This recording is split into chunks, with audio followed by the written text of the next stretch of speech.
От квадроцикла до квартиры и машины. В Башкортостане 6, 7 и 8 сентября разыграют ценные призы в рамках традиционной акции «Рахмат-2024». Напомним, в эти дни в республике состоятся выборы главы региона и депутатов в местные советы.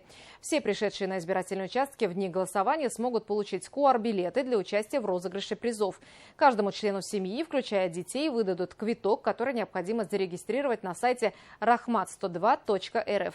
В фонде более 330 ценных призов. Мотоцикл, велосипеды, электросамокаты, а также бытовая и офисная техника, телевизоры, ноутбуки, планшеты, телефоны и пылесосы-роботы.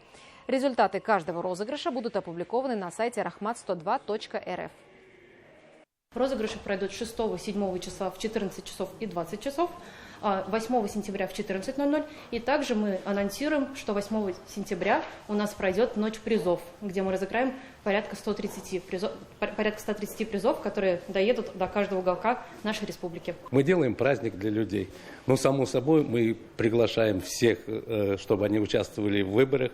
Мы не говорим, что надо голосовать за того-то, за кандидата. А у нас задача, вот наша гражданская позиция, то, чтобы люди пришли на выборы и отдали свой голос за кандидата, который у них в душе, в голове и за кого они хотят голосовать.